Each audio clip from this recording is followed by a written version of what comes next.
Hello प्यारे बच्चों, good morning, good evening, good night जो जब भी देख रहा हो। तो आज का जो टॉपिक है वो है एलाइलिक सब्स्टिट्यूशंस। एलाइलिक सब्स्टिट्यूशंस इस लेक्चर में आज हम पढ़ेंगे कि एलाइलिक ग्रुप क्या होते हैं, एलाइलिक पोजीशन क्या होता है और एलाइलिक सब्स्टिट्यूशंस किन किन रिएजेंट से हो सकते हैं। ये एक तरह का फ्री रेडिकल रिएक्शन ही है। फ्री रेडिकल रिएक्शन सीरीज का ही ये थर्ड वीडियो है। तो आज जो हम एलाइलिक सब्स्टिट्यूशन पढ़ेंगे उनमें हम आज इस लेक्चर में पढ़ने वाले हैं कि एलाइलिक सब्स्टिट्यूशन किन किन जगहों पे हो सकता है। पहले तो हम पढ़ते हैं, पहले हम ये जानते हैं कि एलाइलिक ग्रुप होते क्या हैं। अगर बच्चों इस तरह से हम कोई स्ट्रक्चर देखते हैं कि CH2 double bond CH single bond CH3, तो ऐसे पोजीशन को, ऐसे ग्रुप को, या अगर हम इसको और थोड़ा बड़ा करो CH2 CH3, तो ऐसे पूरे ग्रुप को, यहां से यहां ग्रुप को ये बोलते हैं एलाइलिक ग्रुप्स, और इस वाले कार्बन को बोलते हैं एलाइलिक कार्बन। तो आज जो रिएक्शन होने वाला है वो ये पढ़ेंगे कि हम इस एलाइलिक कार्बन के ऊपर सब्स्टिट्यूशन कैसे करेंगे। एक्चुअली ये एल्कीन है, तो एल्कीन में जनरली वो एडिशन रिएक्शन देता है, ना कि सब्स्टिट्यूशन रिएक्शन देता है।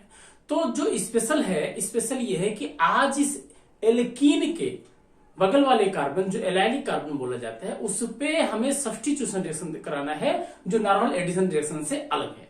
तो हम लेक्चर को शुरू करते हैं। मेरा नाम है सोनू शुक्ला, मेरा प्यारा चैनल है मिस्ट्री ऑफ साइंस। तो अगर हम एलाइलिक सब्स्टिट्यूशन को देखें या समझना चाहें तो एलाइलिक सब्स्टिट्यूशन तीन तरह से हो सकता है। पहला तो हैलोजन्स के द्वारा, हैलोजन से। दूसरा हो सकता है NBS, N bromosuccinimide, N bromosuccinimide,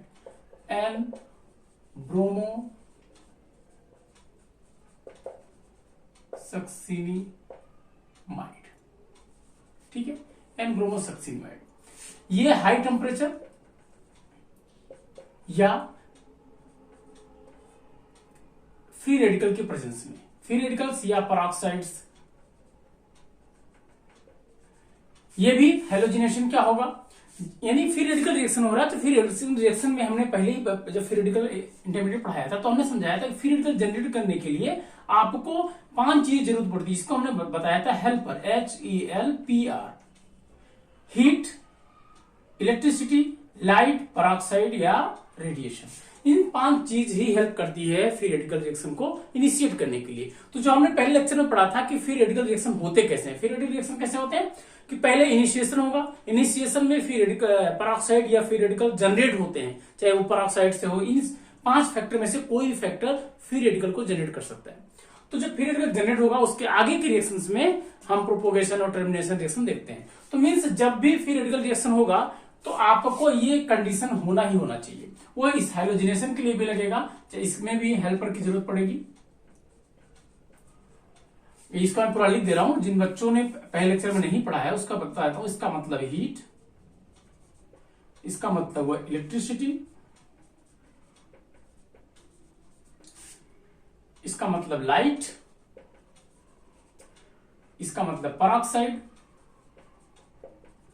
और इसका मतलब रेडिएशन।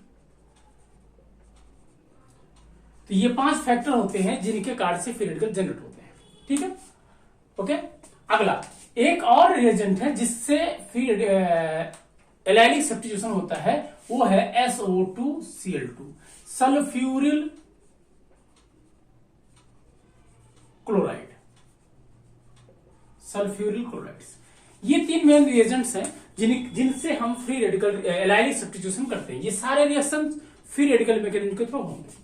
तो अगर हम पहले हैलोजेंस की बात करें तो हैलोजेंस में अगर फ्री रेडिकल रिएक्शंस होने हैं तो जनरली अगर हम किसी एलाइलिक ग्रुप लेंगे, यानी CH2 double bond CH single bond CH3, अगर ये हम हेलोजिनेशन Cl2 से या Br2 से जो भी करते हैं, अगर ये नॉर्मल कंडीशन पे करते हैं, नॉर्मल कंडीशन पे करते हैं मींस हम ले लिए ड्राई ईथर, ठीक है। तो इसमें क्या होगा कि ये एडिशन रिएक्शन कर लेगा, CH2 CH single bond CH3, और यहां पे एडिशन रिएक्शन हो जाएगा, ना कि सब्स्टिट्यूशन। हम जो बात कर रहे हैं कि यहां पे हमें सब्स्टिट्यूशन करना है, एलाइलिक सब्स्टिट्यूशन। लेकिन वो अगर नॉर्मल कंडीशन पे होता है, ड्राई ईथर या CCl4, तो ये क्या होगा, ये एडिशन रिएक्शन दे देगा, ना कि सब्स्टिट्यूशन रिएक्शन। मींस ये सिंपल रिएक्शन होगा। अगर यही reaction CH2 double bond CH single bond CH3 अगर ये करता है plus Cl2 in presence of heat, मतलब 400 से लेकर के 600 डिग्री, या Hμ या पेरोक्साइड, तो क्या होगा, ये अब फ्री रेडिकल रिएक्शन के थ्रू जाएगा। अब यहां ये रिएक्शन एडिशन ना देकर के सब्स्टिट्यूशन रिएक्शन देगा, मींस ये देगा CH2 double bond CH CH2Cl। तो ये डिफरेंस था कि अगर क्वेश्चन आता है इस तरह का कि एरो के ऊपर ड्राई ईथर या न्यूट्रल कोई सॉल्वेंट लिखा हुआ है और कोई हीट की चर्चा नहीं हुई है, तो ये सिंपल बताना बच्चों कि ये एडिशन रिएक्शन देगा, ना कि सब्स्टिट्यूशन रिएक्शन। लेकिन अगर वही कंडीशन, वही रिएक्शंस में अगर एरो के ऊपर हीट, हाई टेम्परेचर या पेरोक्साइड या Hμ या कुछ भी ऐसा 5 फैक्टर में से दिया गया है, तो ये समझ लेना कि ये सब्स्टिट्यूशन रिएक्शन होने वाला है और फिर रेडिकल सब्स्टिट्यूशन होगा। अच्छा, तो इस तरह से अब इसके मैकेनिज्म हम एक ब्रीफ डिस्कस कर लेंगे, क्योंकि आगे हमें और भी डिस्कस करने हैं। तो इस तरह के रिएक्शंस में सेम जैसे हमने पहले एक लेक्चर में पढ़ा था कि जो फ्री रेडिकल रिएक्शंस है वो 3 स्टेप में होते हैं, इनिशिएशन, प्रोपोगेशन और टर्मिनेशन। तो हम अगर इस रिएक्शन को देखें तो अगर ये फ्री रेडिकल के थ्रू जाएगा CH2 double bond CH single bond CH3 plus Cl2, तो क्या होगा, Hμ लिख देते हैं। तो ये पहले बनेगा CH2 double bond CH single bond CH2Cl plus Cl निकल जाएगा। अगर यही फिर दोबारा होता है, फिर से Cl2 इस पे रिएक्शन करेगा Hμ के प्रेजेंस में, तो फिर क्या होगा, CH2 double bond CH single bond CH Cl2 बन जाएगा प्लस Cl। यही अगर फिर से वही रिएक्शन करेगा, यही वाला ये रिएक्शन, तो क्या होगा, मीन्स हम यहां ना लिख करके अगर यहां लिखे Hμ Cl2, तो क्या होगा, ये बन गया। अगले फिर स्टेप में अगर Cl2 फिर से रिएक्शन करता है Hμ के प्रेजेंस में, तो क्या होगा, CH2 double bond CH single bond CH Cl3 plus Cl। तो ये इंडिविजुअल हर स्टेप में रिएक्शन होगा, हर स्टेप में मैकेनिज्म सेम ही होगा। अगर मैं एक स्टेप की बात करूं, इस स्टेप की मैकेनिज्म, तो पहले हम एक डिस्कस कर लेते हैं कि पहले क्या होगा, इनिशिएशन। तो इनिशिएशन में क्या बताया था बच्चे हमने कि ये इनिशिएशन स्टेप्स क्या करता है, केवल काम है फ्री रेडिकल जनरेट करना, means Cl double bond Cl in presence of Hμ क्या करेगा, ये होमोलिसिस होगा और 2Cl फ्री रेडिकल बन जाएगा, इसका काम खत्म। अगले स्टेप में है प्रोपोगेशन। प्रोपोगेशन में क्या होगा कि ये CH2 double bond CH single bond CH3 plus Cl free radical जो यहां बना हुआ है, वो क्या करेगा, वो इसके प्रोटॉन्स को, ना कि इन दोनों के प्रोटॉन को, इसके प्रोटॉन को क्या करेगा, फ्री रेडिकल में जनरेट कर देगा। कैसे, CH2 double bond CH single bond CH2 free radical plus Cl निकल जाएगा। अगले फिर क्या होगा कि ये फ्री रेडिकल जो CH2 double bond CH single bond CH2 free radical बना, वो क्या करेगा, Cl2 मॉलिक्यूल्स को फिर से आयोनाइज कर देगा होमोलिसिस के थ्रू और इसको फ्री रेडिकल में जनरेट कर देगा। फिर क्या होगा कि CH2 double bond CH single bond CH2Cl plus एक नया फ्री रेडिकल बन गया। फिर ये अगला जाएगा, इस पे रिएक्शन करेगा और फिर से ये स्टेप कंटिन्यू चलता रहेगा तब तक जब तक सारे CH2Cl में कन्वर्ट ना हो जाए। ठीक है, अच्छा ये क्यों बना, इसके लिए भी हम एक अगर एक्सप्लेन करना चाहें तो अगर ये जैसे फ्री रेडिकल बना CH2, इसी फ्री रेडिकल को देखें तो अगला अगर इसमें हम कंजुगेट मतलब रेजोनेंस दिखाएं, देखो स्टेबलाइज कैसे है कि अगर ये यहां पे आ जाए, इसमें भी होमोलिसिस हो जाए और ये यहां जुड़ जाए, तो क्या होगा अगला CH2 CH double bond CH2, ये फ्री रेडिकल बन गया। लेकिन दोनों क्या है, सेम है, दोनों सेम है। अगर और एक्स्ट्रा कार्बन होता तो शायद डिफरेंट बन जाता, बट अभी दोनों सेम है, तो प्रोडक्ट यही बनेगा, चाहे फ्री रेडिकल ये वाला कार्बन बन जाए चाहे फ्री रेडिकल ये वाला कार्बन जाए। तो स्टेबिलिटी भी इसमें है क्योंकि इसमें कंजुगेशन है और जिससे कार्ड से वो रेजोनेंस दे सकता है, तो ये ज्यादा स्टेबल हुआ, इसलिए प्रोडक्ट बना। प्रोपोगेशन के बाद टर्मिनेशन इतना इंपॉर्टेंट नहीं है क्योंकि हम यहां केवल एक एलाइलिक सब्स्टिट्यूशन की बात करते हैं। तो ये था कि अगर हेलोजिनेशन एलाइलिक करनी है तो क्लोरीन ब्रोमीन के इन कंडीशन पे हो सकता है, बट ये बहुत अच्छा तरीका नहीं है। क्यों नहीं अच्छा तरीका है? क्यों?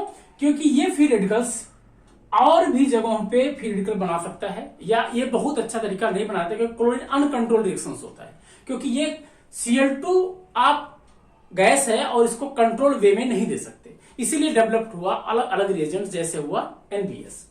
तो NBS का जो रिसर्च हुआ, NBS को जो डेवलप किया गया, वो इसीलिए किया गया कि NBS कंट्रोल्ड हेलोजन देता है। NBS होता क्या है पहले देखें बच्चों। तो NBS जो हमने बताया था कि N ब्रोमो सक्सिनिमाइड या सक्सिनामाइड,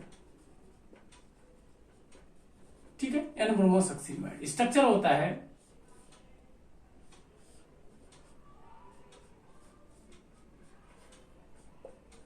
ये, ठीक है, ये भी CH2 है, ये भी CH2 है, N ब्रोमो सक्सिनामाइड। अच्छा, ये बनता कैसे है? बनता कैसे है अगर हम देखें तो इसमें क्या होता है, सक्सिनिक एसिड लेते हैं, सक्सिनिक एसिड, इसको जब हीट करेंगे तो क्या होता है, एनहाइड्राइड बना देता है, सक्सिनिक एनहाइड्राइड बना देता है। Succinic anhydride means AOH H2O minus H2O निकल जाता है, इसलिए हीट के साथ साथ इसमें P2O5 भी डाल देते हैं, ताकि डिहाइड्रेटिंग एजेंट डाल देते हैं, ताकि ये पानी को निकाल के इसको स्टेबल रखे। फिर इसको जो है हम अमोनिया से रिएक्शन कराते हैं NH3 से, तो क्या होता है कि ये बन जाता है सक्सिनिमाइड। क्या बनता है? सक्सिनिमाइड। नाइट्रोजन ऑक्सीजन को रिप्लेस करके सक्सिनिमाइड बना देता है। अगर इसी सक्सिनिमाइड में हम Br2 डाल दें तो क्या बनता है कि ये बनता है N bromo succinimide, N bromo succinimide, ठीक है। प्लस और क्या बनेगा, HBr, ठीक है, HBr। मैंने क्यों बताया HBr बनाने का? क्यों? क्योंकि इसका इंपॉर्टेंट है। इसका इंपॉर्टेंट यह है कि आगे हम जब इसके मैकेनिज्म पढ़ेंगे तो हम समझाएंगे कि HBr का रोल क्या है, ठीक है। ये सॉलिड होता है, हमने इसको हैंडल भी किया है, फिजिकली मैंने इसको हैंडल किया है अपने रिसर्च में। तो HBr का रोल क्या है मैं बताऊंगा आपको। तो ये था NBS बनाने का तरीका, ठीक है। अब हम NBS जब बन गया तो NBS का यूज कैसे करते हैं, इसका रिएक्शन में क्या यूज है, ये क्या करता है, कंट्रोल्ड, क्या कहता है, controlled release of Br2, controlled release of Br2 means NBS क्या है, एक कैरियर है Br2 रिलीज करने का, ठीक है। मींस हमने अभी जो क्लोरीनेशन पढ़ा था तो मैंने बताया था कि ये बहुत अच्छा तरीका नहीं है क्लोरीनेशन का। क्यों नहीं है? क्योंकि क्लोरीन को कंट्रोल वे में नहीं दे सकते, गैस है उसको दोगे तो वो बहुत सारा जाएगा एक साथ, ठीक है। कंट्रोल वे में उसको हम नहीं कर सकते, वो बहुत फिजिबल नहीं है। लेकिन यहाँ क्या है, मोल टू मोल हम कैलकुलेट कर सकते हैं, सॉलिड है इसको वेट कर सकते हैं और मोल टू मोल डाल सकते हैं, और ये कंट्रोल्ड में लगभग मोल के बराबर ही Br2 देगा, ठीक है। तो इससे हम रिएक्शन आसानी से कर सकते हैं, ठीक है। और एक दूसरी चीज, ये सॉलिड है, इसको हम हैंडल भी अच्छे से करेंगे, ठीक है। अब हम आते हैं कि इसका एलाइलिक सब्स्टिट्यूशन में रिएक्शन क्या है। अगर मैं उसी स्ट्रक्चर को देखूं, CH2 double bond CH single bond CH3, यहां लिखा हुआ है एरो के ऊपर NBS, क्या लिखा हुआ, NBS प्लस। केवल NBS से रिएक्शन नहीं होता है, NBS के साथ साथ इसको आपको हीट, लाइट, परऑक्साइड, कोई ना कोई इनिशिएटर डालना पड़ेगा फ्री रेडिकल जनरेट करने के लिए। फिर ये क्या बनाएगा, ये बनाएगा CH2 double bond CH single bond CH2Br, ठीक है। ये प्रोडक्ट बनेगा। प्रोडक्ट कैसे बन रहा है ये देखो। NBS करता क्या है, इसकी थोड़ा मैकेनिज्म देखते हैं। क्या होता है कि जब NBS की बात करें तो NBS N ब्रोमोसक्सिनिमाइड जो है, ठीक है, ये है N ब्रोमोसक्सिनिमाइड। जब N ब्रोमोसक्सिनिमाइड बनाते हैं तो इसके सॉलिड में HBr कंटेंट रह जाता है, थोड़ा बहुत रह जाता है, कभी निकलता नहीं है पूरा। फिर क्या करता है, यहां HBr जो सॉलिड में ऑलरेडी प्रेजेंट है वो क्या करेगा, इससे रिएक्शन करके इसको बना देगा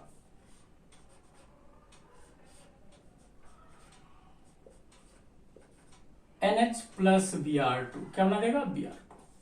ये हमें बनाने का जरूरत थी। हमको क्या रिलीज चाहिए था, हमको Br2 चाहिए था क्या, ब्रोमिनेशन करने के लिए फ्री रेडिकल रिएक्शन के थ्रू। ये रिएक्शन रिवर्सिबल होता है, ठीक है। ये Br2 फिर से इससे रिएक्शन करेगा, HBr बनाएगा और ये रिएक्शन चलती रहेगी। मींस ये थोड़ा थोड़ा रिलीज करेगा, जब ये कंज्यूम हो जाएगा तो फिर से थोड़ा सा रिलीज कर देगा। तो ये रिएक्शन बहुत ही कंट्रोल वे में चलता है, ये कंट्रोल रिलीज करता है Br2 को। अब एक बार Br2 बन गया तो Br2 इनिशिएशन स्टेप में क्या होगा, इनिशिएशन स्टेप में क्या होगा कि Br2 उस पराक्साइड जो इसमें हमने लिखा है उसके प्रेजेंस में या हीट के प्रेजेंस में क्या होगा, होमोलिसिस होगा और बना देगा Br फ्री रेडिकल्स। ये Br फ्री रेडिकल्स फिर आगे उसी तरह से रिएक्शन करेगा जैसे हमने Cl2 का दिखाया था।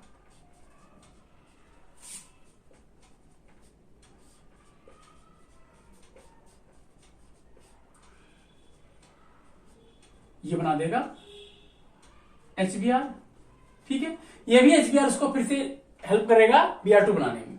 फिर ये स्टेप अगला चलेगा और ये फ्री रेडिकल फिर से Br2 को तोड़ेगा और फिर फ्री रेडिकल बनाएगा। मींस यहां फ्री रेडिकल केवल नो ये यहां ही चलेगा। फिर अगला स्टेप में क्या होगा, ये free radical CH2 double bond CH single bond CH2 free radical plus ये दूसरे Br2 को क्या करेगा, ब्रेक डाउन करेगा और ये बना जाएगा product CH2 double bond CH single bond CH2 Br plus Br free radical, ठीक है।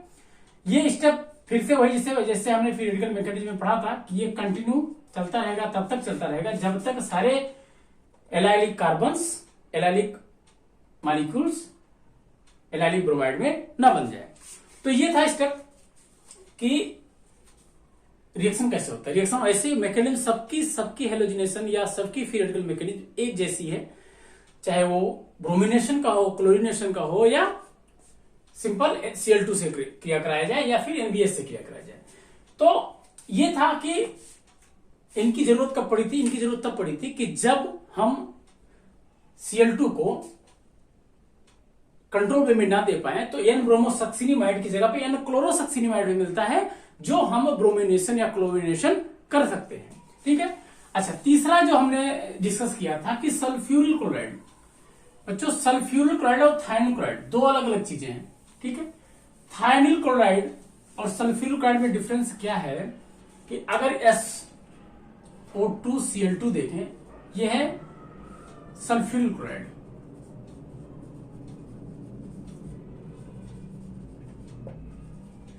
ठीक है। ये जब हीट करते हैं, इसको जब हीट करते हैं तो ये टूट जाता है, ठीक है, और देता है Cl2। क्या देता है, Cl2 पर SO2, ठीक है। ये हीट करने पे सल्फर डाइऑक्साइड और क्लोरीन में बदल जाता है। अब फिर जब क्लोरीन मिल गया तो फिर ये क्लोरीन क्या करेगा, इनिशिएशन स्टेप में क्या होगा, SMU के प्रेजेंस या हीट के प्रेजेंस में क्या बन जाएगा, Cl फ्री रेडिकल्स। यही Cl फ्री रेडिकल आगे फिर वही हेलोजिनेशन, इनिशिएशन और प्रोपोगेशन स्टेप में जाएगा और फिर से हेलोजिनेशन करना शुरू कर देगा। अगर इससे कंफ्यूज में है, थायनिल क्लोराइड का काम होता है HCl देना। थायनिल क्लोराइड HCl देता है और सल्फ्यूरिल क्लोराइड Cl2 देता है।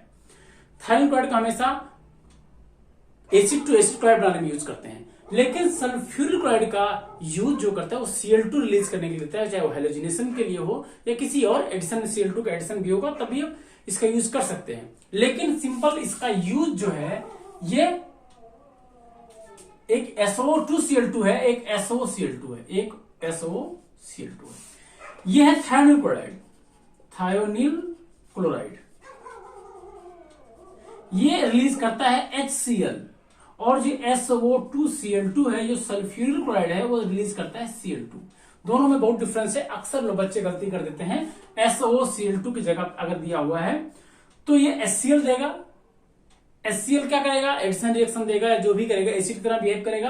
लेकिन सल्फ्यूरिल क्लोराइड क्या देगा, Cl2 देगा, जो आप Cl2 का यूज चाहे क्लोरिनेशन में दिया हो चाहे उसको एडिशन रिएक्शन में यूज कर सकते हैं। तो आज का वीडियो यही था कि हमने जो फ्री रेडिकल्स मैकेनिज्म में, ये लास्ट वीडियो था, और हमने आज पढ़ लिया कि एलाइलिक सब्स्टिट्यूशन थायनिल से हो सकता है, सॉरी NBS से हो सकता है, ब्रोमोसक्सिनिमाइड या क्लोरोसक्सिनिमाइड या फिर थायरोइड क्लोराइड सल्फ्यूरिक क्लोराइड से हो सकता है। सल्फ्यूरिक क्लोराइड को कभी थायरोइड क्लोराइड से मिक्स नहीं करना है। ठीक है बच्चों, तो अगर हम कुछ एग्जांपल एक्सप्लेन कर लेते हैं कि जैसे अगर ऐसा एग्जांपल दिया हुआ है, ठीक है, प्लस इस पे दे दिया गया एरो के ऊपर NBS और प्रोडक्ट बोला गया कि क्या बनेगा, प्रोडक्ट क्या बनेगा। तो प्रोडक्ट बनेगा, आप सोचोगे तो क्या प्रोडक्ट बन सकता है, तो सिंपल सी बात है, ये है एल्कीन, एल्कीन के बगल वाला कार्बन ये है अल्फा कार्बन। क्या है? अल्फा कार्बन, जिसको बोलते हैं एलाइलिक कार्बन, एलाइलिक कार्बन। तो हमें देखना है कि यहां पे अगर हीट दिया हुआ है या म्यू दिया हुआ है NBS के साथ, तो हमें इसी कार्बन पे रिएक्शन करानी है, फिर रेडिकल यहां जनरेट होगा। तो यहां जो ब्रोमिनेशन होगा वो ऐसे होगा, आप ये मान सकते हो कि ये ब्रोमिनेशन, ये प्रोडक्ट बनेगा। लेकिन क्या यही बनेगा एक प्रोडक्ट? अगर हम देखें इसकी रिएक्शन मैकेनिज्म को, थोड़ा सा इसकी रिएक्शन मैकेनिज्म को, तो क्या होगा, अगर यहां Br फ्री रेडिकल रिएक्शन करेगा, Br फ्री रेडिकल रिएक्शन करेगा, मैं इनिशिएशन स्टेप छोड़ दिया हूं, सिंपल प्रोपोगेशन स्टेप में आता हूं, तो क्या करेगा, प्रोटॉन निकालेगा, यहां फ्री रेडिकल जनरेट करेगा, यहां फ्री रेडिकल बन गया, प्लस HBr बन गया। ठीक है, अब देखो बच्चों कि ये अगला स्टेप में क्या करेगा, ये अगले स्टेप में Br2 से फिर से रिएक्शन करेगा और बना देगा ये ब्रोम। ठीक है, लेकिन अगर इस फ्री रेडिकल को देखें तो इस फ्री रेडिकल में कंजुगेशन है, तो क्या होगा कि ये यहां पे जला जाए, होमोलिसिस के थ्रू एक फ्री रेडिकल यहां जनरेट होगा। ठीक है, तो इसका जो अगला रेजोनेंस स्ट्रक्चर बनेगा वो बनेगा ये। ठीक है, ये स्ट्रक्चर सही नहीं बना, तो ये एल्कीन यहां बन जाएगा और फ्री रेडिकल यहां जनरेट हो जाएगा। तो इससे भी अगर प्रोडक्ट बनेगा तो क्या बनेगा, मीन्स ये इसके साथ में एक प्रोडक्ट ये भी बनेगा,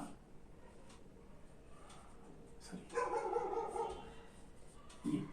अब ये बताना है आपको कि कौन सा मेजर होगा कौन सा माइनर होगा। अगर हम देखें तो ये फ्री रेडिकल सेकेंडरी है और यहां पे जो फ्री रेडिकल बना हुआ था वो क्या है, प्राइमरी। तो कौन सा फ्री रेडिकल ज्यादा स्टेबल होता है, सेकेंडरी फ्री रेडिकल्स ज्यादा स्टेबल होता है कंपेयर टू प्राइमरी फ्री। तो ये क्या हो जाएगा, ये हो जाएगा मेजर, ये हो जाएगा माइनर। ये मेजर प्रोडक्ट होगा, ये माइनर प्रोडक्ट होगा। ठीक है, चलो एक एग्जांपल और एक्सप्लेन कर लेते हैं।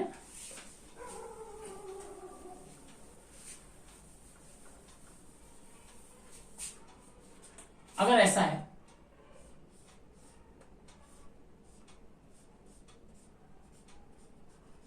CH3, इसके ऊपर लिखा है NBS और HMO। ठीक है, तो प्रोडक्ट क्या बनेगा, देखो बच्चों प्रोडक्ट क्या बनेगा। प्रोडक्ट आपके दिमाग में आ रहा होगा कि एलाइलिक ग्रुप कौन सा है, एलाइलिक ग्रुप यही है, क्योंकि इसके बगल एल्कीन के बगल वाला ग्रुप एलाइलिक, इसी को अल्फा कार्बन बोलते हैं। तो सब्स्टिट्यूशन तो यही होना है। अगर ये सब्स्टिट्यूशन होना है तो प्रोडक्ट क्या पॉसिबल है, चलो एक प्रोडक्ट जो हमें लग रहा है, जो हमने अभी डिस्कस की, उससे तो ये बन गया। ठीक है, लेकिन क्या इसके अलावा और भी प्रोडक्ट बन सकते हैं। अगर मैं देखूं इसको फ्री रेडिकल अगर जो बनेगा इसके Br फ्री रेडिकल से फ्री रेडिकल बनेगा, ये फ्री रेडिकल बना। अब ये फ्री रेडिकल क्या रेजोनेंस करेगा, बिल्कुल करेगा, क्योंकि इसके पास तो बहुत चांसेस है रेजोनेंस करने का। ठीक है, ये क्या करेगा, इससे जाएगा होमोलिसिस से, यहां फ्री रेडिकल बन जाएगा, एक फ्री रेडिकल यहां बना। ठीक है, अगला फ्री रेडिकल क्या बनेगा, ये यहां गया हाफ फील्ड और ये हाफ फील्ड यहां पे आके एक नया फ्री रेडिकल बना देगा।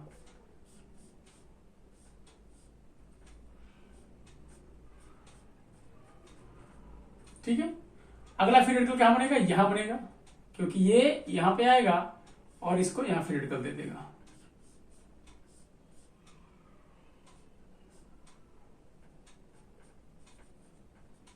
ठीक है, अगला तो फ्री रेडिकल सेम बन जाएगा। तो अब इसका मतलब ये हुआ कि जो पॉसिबल प्रोडक्ट है वो ये भी हो सकते हैं।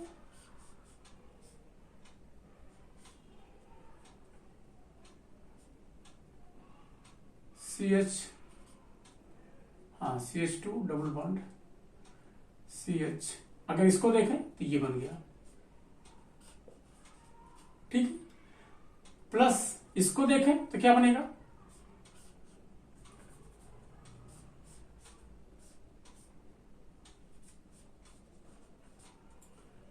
फ्री रेडिकल कहां पे है, नीचे है, तो ब्रोमोन यहां लग गया, ब्रोमीन लग गया और यहां बन गया। ठीक है, चौथा ये बनेगा पॉसिबिलिटी है, जैसा हमें कंफ्यूज होने के लिए मैंने बना रहा हूं, मैं क्यों बना रहा हूं आपको समझाऊंगा अभी। एक Br यहां लग सकता है, ठीक है। ये तो पॉसिबल प्रोडक्ट तो 1 2 3 4 हो गए, 4 हो गए, लेकिन मैं इसलिए समझा रहा हूं कि ये सारे नहीं बनेंगे, ये नहीं बनेगा, ये नहीं बनेगा, यही बनेगा। क्यों बनेगा?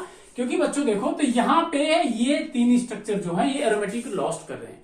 एरोमेटिसिटी लॉस्ट करने, एरोमेटिसिटी बहुत ही स्ट्रॉन्ग फैक्टर है किसी मॉलिक्यूल्स का, वो उसको बहुत स्टेबलाइज करके रखता है। मींस ये मॉलिक्यूल कभी भी अपनी एरोमेटिक लॉस नहीं करना चाहेगा।